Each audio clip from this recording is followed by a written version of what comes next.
Bem, nessa aula nós vamos falar sobre o texto Os Perigos da Obediência de Stanley Milgram. Procurei condensar as principais partes desse texto em uma apresentação e a gente também vai ver um vídeo que explica alguns desses conceitos que o Milgram trata. Primeiro, por que o Milgram fez esse experimento? O Milgram ele tinha uma preocupação que era por que oficiais nazistas, pessoas de alta patente, e não só patente, mas também com uma formação acadêmica, uma formação cultural, fizeram adesão ao nazismo e emprestaram a sua inteligência para a construção de câmaras de gás, enfim, instrumentos de destruição. Por que isso ocorreu? Então, essa preocupação do Milgram fez ele pensar sobre o que faz com que a gente obedeça e siga determinadas ordens. Então, um ponto importante é o seguinte, parte dessa pergunta que está aí. Existem aspectos da vida humana que levam o sujeito a obedecer sem dar a oportunidade de questionamento? Sabe aquela frase que os pais da gente dizem, que o fulano é Maria, vai com as outras, ou seja, segue de cabeça baixa tudo aquilo que outras pessoas dizem? Ou aquela outra expressão também que é muito popular, se alguém mandasse você pular do precipício, você pularia? Então, veja só, Milgram diz o seguinte, a obediência é um elemento básico na estrutura social que a gente vive, porque do mesmo jeito que tem a obediência, existe a figura da autoridade. E essa autoridade, no nosso caso, ela é necessária porque, como nós vivemos em comunidade, nós estabelecemos pactos que vão dizer que uma pessoa vai exercer, ainda que provisoriamente, uma determinada função de Estado, por exemplo, ser um presidente, ser um prefeito de uma cidade, ou vai ser uma autoridade vinculada à ideia de força, como o caso de um policial. Então, a organização da vida social, ela necessita dessa figura da autoridade e, por sua vez, por consequência, também da obediência pelos outros, né? E se você notar, o sistema de autoridade, ele é meio que circular. Então, do mesmo jeito que você tem um policial que exerce uma função de Estado ali, ele é um agente da lei. Existe também o corregedor dele e os militares de alta patente que ele deve obedecer, que por sua vez obedece ao líder, ao chefe da entidade, né, da organização a qual eles fazem parte, que está submetido ali a determinadas ordens que emanam do judiciário. Então, ele é um sistema, né, circular. E o Milgram coloca o seguinte, para muitos, a obediência é uma tendência comportamental profundamente arraigada, chegando mesmo a ser um forte impulso que sobrepuja o treinamento em ética, solidariedade e conduta moral. Então, olha só, o que o Milgram está tratando aí é o seguinte, aí, de que nós temos dentro da gente uma tendência à obediência, sermos obedientes, e que essa tendência, muitas vezes, coloca em xeque os próprios princípios éticos e morais que nós deveríamos preservar. Então, se a gente entende que uma ordem deve ser obedecida, ser seguida, não importa, muitas vezes, se aquela ordem contraria um valor ético. Então, nesse caso, observando a situação dos oficiais nazistas, eles seguiam uma ordem porque estavam treinados, estavam fortemente dentro de um sistema que obrigava-os a seguir aquela ordem. Então, não havia espaço para questionamentos éticos. Prosseguindo, então, como é que funcionava esse experimento do Milgram? Esse experimento dele era muito interessante. Ele tinha dois participantes, um que fazia a função de professor e outro de aluno. O professor falava uma série de palavras, o aluno deveria repetir em sequência. Caso errasse, ele deveria disparar um choque, o professor deveria disparar um choque no aluno.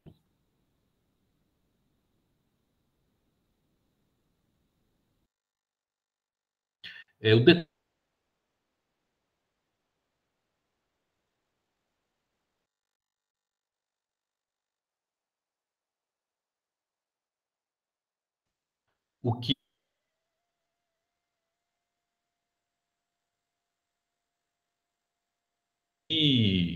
o que o Milgram queria saber é se o participante que passou, quantos choques ele iria disparar. Porque a ideia, os choques não eram verdade. Né? Era uma máquina de disparar choques, mas era uma máquina falsa. E o aluno simulava que estava recebendo choque. Mas o professor ele foi instruído, o participante fazer o papel do professor foi instruído de que os choques ele iria aumentando à medida que o tempo, né, à medida que os erros fossem aumentando. Né? Então, eles seriam mais intensos. E aí vem a dúvida, a pessoa vai disparar um choque, você fala, ok, porque é de menor intensidade, mas o segundo, e o terceiro, e o décimo, sendo que o aluno, ele fingindo que estava levando choque e estava sentindo mal muitas vezes. Será que esse participante que fazia a função do professor, ele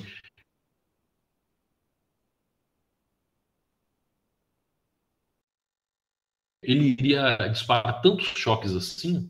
Inclusive, o Milgram fez até um questionamento disso a colegas, esses colegas dele, né?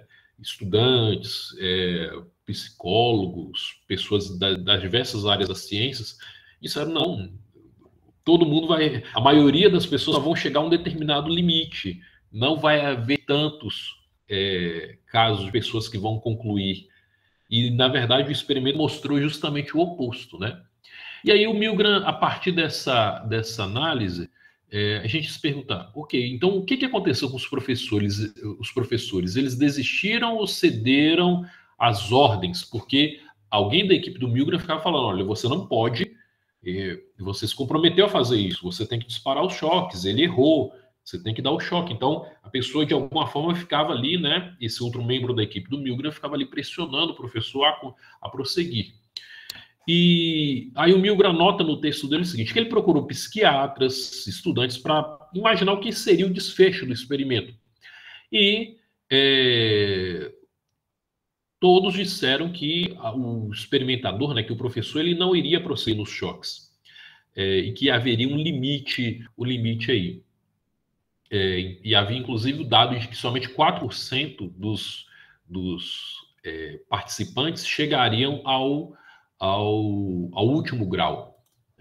E, na verdade, foi o oposto, né? Milgram diz o seguinte, sobre o que ocorreu no experimento.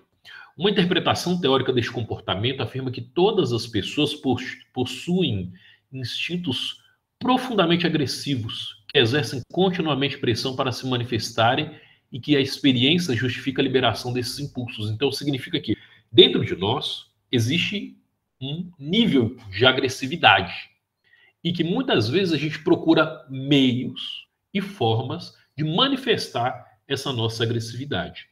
De acordo com esse ponto de vista, se uma pessoa é colocada numa situação em que tiver completo poder sobre outro indivíduo, a quem poderá punir tanto quanto quiser, tudo que existe de sádico e bestial no homem vem à tona. Então, se a pessoa ela tem isso dentro dela, ela vai fazer com que, de algum modo, isso apareça, né? Com que isso fique muito evidente, esse sadismo, né, dessa pessoa. O impulso de aplicar choques na vítima é encarado como um fluido das fortes tendências agressivas que fazem parte da vida motivadora do indivíduo e a experiência, pelo fato de dar-lhes legitimidade social, simplesmente abre as portas à sua manifestação. Então, uma vez que a gente tem essa agressividade da gente, a gente procura meios de manifestá-la. Se a gente tem poder sobre o outro, não importa esse nível de poder, não importa se assim, eu vou assumir um cargo de Estado e virar chefe de uma nação. Ou se eu sou um professor em sala de aula que vou aplicar uma prova e posso fazer uma prova impossível dos alunos resolverem. Ou se eu estou no trânsito e alguém fecha o meu carro, e eu me sinto no direito de manifestar minha agressividade naquele momento. Então, a gente vai procurar meios de manifestar essa agressividade em algum nível, em uma situação específica. E aí a gente continua dizendo o seguinte: essa é talvez a lição mais fundamental do nosso estudo, aponta Milgram. As pessoas comuns que simplesmente cumprem suas tarefas sem terem qualquer hostilidade particular podem tornar-se agente no nível de um processo destrutivo. Então, a manifestação da agressividade, ela não está somente nessas figuras históricas que nós poderíamos imaginar, como, por exemplo, Nero, tocou fogo em Roma, Hitler. Não, o cidadão comum, uma pessoa comum, ela pode buscar meios de manifestar essa agressividade dela. E aí ele completa dizendo: além disso, mesmo quando os efeitos destrutivos do seu trabalho ficam patentemente claros e que lhes é solicitado cumprir ações incompatíveis com os padrões fundamentais da moralidade, um número relativamente pequeno de pessoas tem os necessários recursos internos para resistir. Então, há meios de resistir, sim, a esses impulsos de agressividade, mas eles estão dentro do ser humano. E aí eu faço um convite para você ler essa reportagem que está aí com esse QR Code, que se chama Assassinos da SS com Doutorado, que é um texto do El País que analisa justamente isso. Quem eram os intelectuais do nazismo? Porque haviam muitos, sabe, médicos, engenheiros, advogados, pessoas com uma alta formação acadêmica e uma alta formação cultural. Justamente, e aí a gente imagina o seguinte: a pessoa ela se formou, ela tem um diploma, ela está blindada contra um discurso autoritário, ela não vai fazer adesão a um líder político que seja reacionário, porque ela estudou, então ela tem uma capacidade de leitura e compreensão da realidade muito grande. E isso, de fato, não vai acontecer. Não é assim, não é uma relação, sabe, matemática, em que você vai conseguir, com exatidão, mostrar que uma pessoa que tem um ensino superior, ela não vai fazer adesão a um regime totalitário. Porque existem essas outras camadas internas da subjetividade que vão agir dentro da pessoa e nas próprias ações dela. E aí, alguns pontos são interessantes. Primeiro, a ideia da etiqueta da submissão. Então, muitos casos observados por Milgram no experimento dele, ele notou que as pessoas continuavam a disparar os choques porque,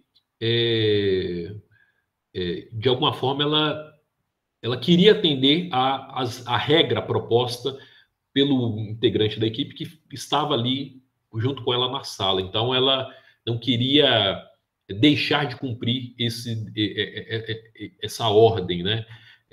Havia uma espécie ali de medo, de receio de dizer não, mesmo sabendo que a outra pessoa poderia estar sofrendo. Outra coisa é a percepção sobre as próprias responsabilidades. Então, se é o outro que está dizendo que eu tenho que fazer, então eu posso disparar e me sentir tranquilo com isso, sabe? Não sou eu que estou fazendo, eu só estou aqui apertando um botão. Então não vai haver um conflito de consciência porque eu sou apenas um mero operário dessa atividade. Outra coisa é essa ideia de variações da autoridade, ou seja, uma espécie de elo subsidiário. Então eu sou apenas mais um dentro de um sistema. Tudo isso observado no experimento do Milgram, mas que ele aponta também que acontece nesses regimes totalitários. Então, a pessoa faz o que faz, né, cumpre cegamente as ordens, porque ela acha que precisa seguir, né, o medo do superior, ou porque ela não se sente responsável por aquilo que ela está fazendo. Né? Eu sou mais uma peça nesse jogo, então... eu desenhei aqui uma câmara de gás, projetei uma câmara de gás, mas quem me mandou foi uma pessoa, foi um superior. Eu estou só cumprindo ordens. E aí, nisso aí, as relações éticas e morais, elas vão desaparecendo. E aí, para a gente encerrar essa parte, o problema da obediência não é somente psicológico, a forma e a configuração da sociedade, a maneira pela qual ela está se desenvolvendo tem muito a ver com isso. Toda a sociedade tem que incutir hábitos de obediência em seus cidadãos, não tem jeito. A autoridade, a ideia da obediência, ela necessita existir numa comunidade. A obediência na família, na escola, mas principalmente quando passamos a integrar o mundo do trabalho, aponta o Milgram. Trabalhamos no escritório, numa fábrica ou no exército, tem necessariamente abandonar um grau de julgamento individual para operar com eficiência num sistema maior. Então, isso é natural. Em tais situações de trabalho, a pessoa não se considera responsável pelas suas próprias ações, mas sim como um agente que executa os desejos de uma outra pessoa. Aí está o problema. Porque no momento em que você se vê apenas como um mero executor de ordens, você, em tese, está apto ou se sente tranquilo para seguir justamente tudo aquilo que lhe é proposto. Nós vamos ver agora um vídeo rápido, que explica um pouco mais detalhadamente sobre esse estudo que o Milgram fez. In 1962, Stanley Milgram shocked the world with his study on obedience. To test his theories, he invented an event that would become a window into human cruelty. In ascending order, a row of buttons marked the amount of voltage one person would inflict upon another. Milgram's original motive for the experiment was to understand the unthinkable, how the German people could permit the extermination of the Jews. When I learn of incidents such as the massacre of millions of men, women, and children perpetrated by the Nazis in World War II, how is it possible, I ask myself, that ordinary people, who are courteous and decent in everyday life, can act callously, inhumanely, without any limitations of conscience? Now, there are some studies in my discipline, social psychology, that seem to provide a clue to this question. The problem I wanted to study was a little different. It went a little bit further. It was the issue of authority.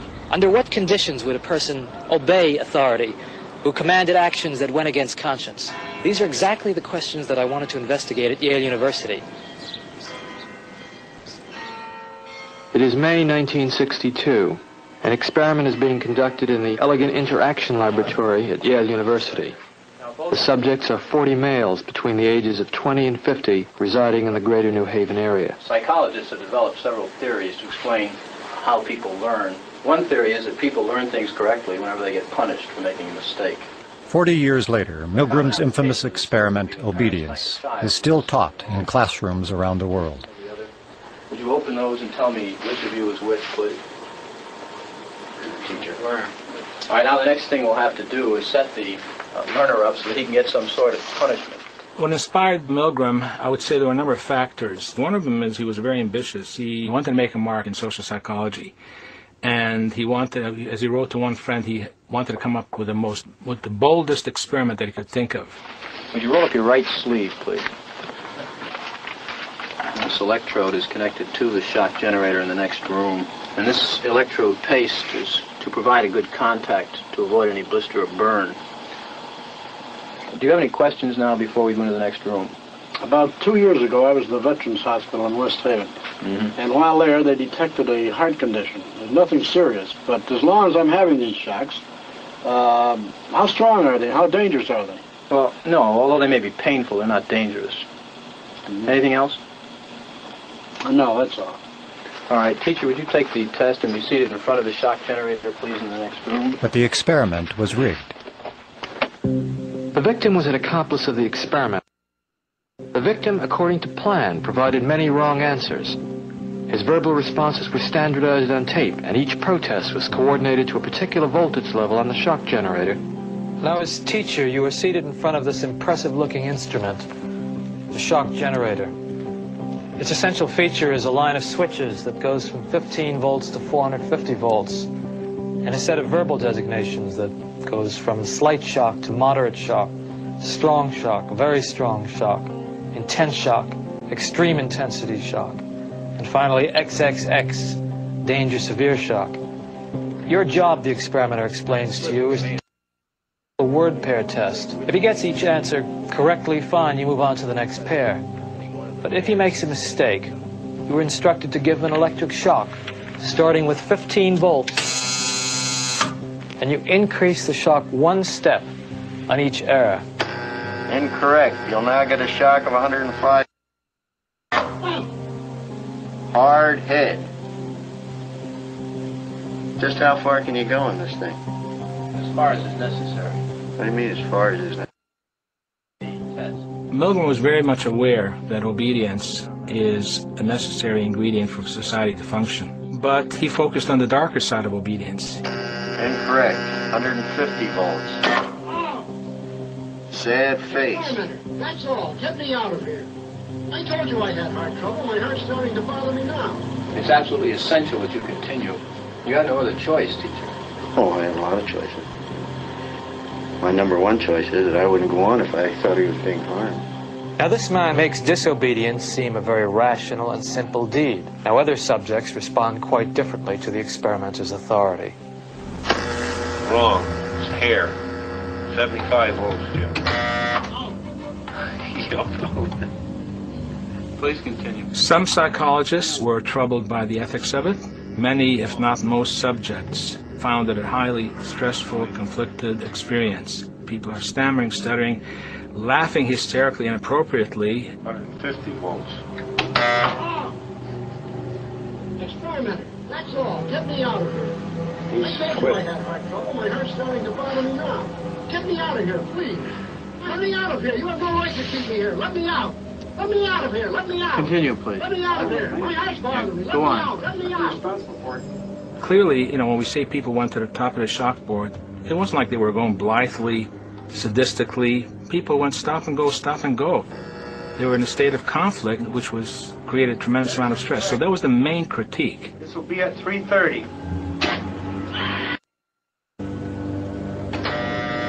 As his voice began to show increasing frustration, so did I.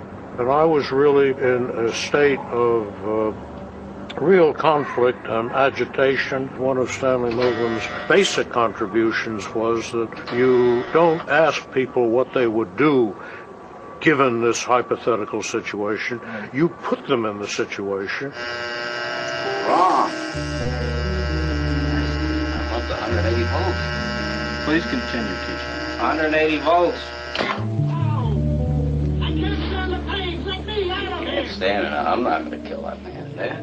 According to Milgram, one of the things that's a prerequisite for carrying out acts that are evil is to shed responsibility from your shoulders and hand it over to the person in charge. I mean, who's going to take the responsibility if anything happens to that gentleman? I'm responsible for anything that happens here. Continue, please. Next one, slow. He didn't hold any gun to anybody's head. Just the fact that he conveyed a sense of authority. Roughly 60-65% of the people went all the way to the top of the shock board. 450 volts. That's it. Now continue using the last switch on the board, please. The 450 switch for each wrong answer. Continue, please. I'm not getting no answer. Don't the man's health mean anything? Whether the learner likes it or not, we But must... he might be dead in there. Milgram made the point, I think very effectively, that the Nazis weren't all a bunch of psychopaths at Belsen and Dachau. A death camp from the middle class in New Haven. Well, who was actually pushing the switch? I was. But he kept insisting. I told him no, but he said he's got to keep going. What kind of obedience would Milgram get today if he were to do the experiment today? Probably about the same. Probably about the same. Why?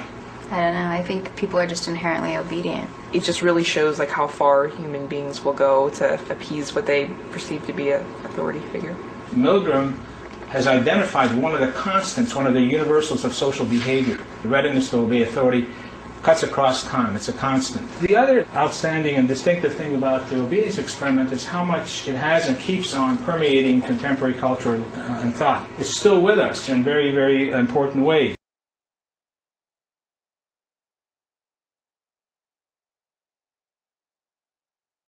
Então vocês viram aí o vídeo E o que eu acho interessante, uma das falas desse vídeo é quando um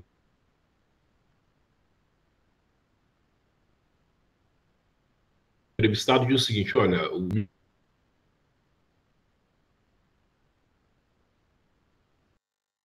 nazista não é essas pessoas, né, que perpetraram essas ações contra os judeus em especial, fizeram aqueles horrores da Segunda Guerra Mundial, elas estavam dentro de um sistema social de obediência, e esse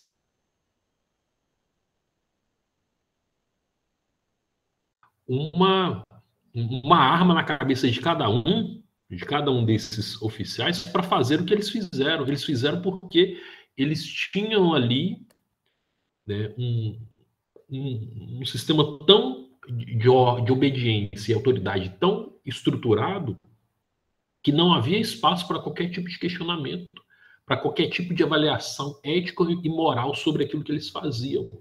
E, além disso, há ainda esse fator que vem da subjetividade humana, que é esse desejo da manifestação da agressividade que o ser humano tem, que acaba por deixar de lado outras coisas, como essa visão humana que a gente tem que ter em relação à nossa própria vida e à vida do outro. Então, eu penso que vale uma observação. Então, o texto do Milgram, Os Perigos da Obediência, é um texto bastante objetivo, que penso que é importante a leitura adequada dele para compreender as nuances dessa pesquisa e observar melhor os resultados, e que vai apontar justamente para esse cuidado em relação à autoridade, né? Sobre o que fazemos e por que fazemos determinadas coisas. Então, veja só, matar é errado. A tradição religiosa, a legislação, tudo isso garante, fala sobre isso, já trata sobre isso há muito tempo. Mas dependendo do sistema de obediência que você está inserido, pode ser que você, de algum modo, comece a abrir mão dessa regra, porque você vai se sentir compelido a seguir aquilo que está sendo posto para você. A mesma coisa de roubar. É errado roubar. Mas se você está dentro de um sistema de autoridade e obediência, que você tem que vender um produto, por exemplo, e esse produto ele não é de qualidade, é um produto ruim, você sabe disso, você sabe que ele vai ter que a pessoa vai pagar por algo que não vale, isso de alguma forma, será que não é roubar? E será que, de alguma maneira, a gente não está abrindo mão de um princípio ético que parece tão importante para a gente, porque a gente está inserido dentro desse sistema de autoridade e obediência que não deixa claro essas nuances éticas e morais que a gente está submetido? Então, eu penso que a avaliação que a gente tem que fazer é a partir daí.